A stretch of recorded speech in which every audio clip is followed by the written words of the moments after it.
یہ آپ کے خصوصیات میں سے خصوصیت ہے۔ حضور کے غلام سیدنا بلال رضی اللہ تعالیٰ عنہ کے مزار پہ گئے تو ان کی توجہ حاصل کر، کہتے میں وہاں بیٹھا، ایسے بیٹھا ہوں، اونگ آ گئی تو کیا دیکھتا ہوں کہ سرکار تشریف لا رہے ہیں،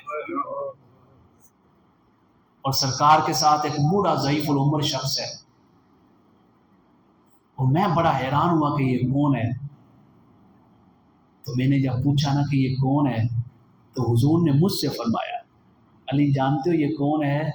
یہ امام اعظم ابو حنیفہ ہے، یہ تیرا بھی امام ہے۔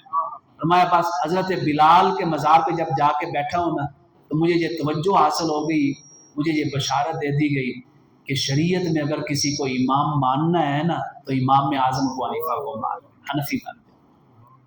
آپ مذہباً یعنی فقہی مذہب میں آپ حنفی تھے،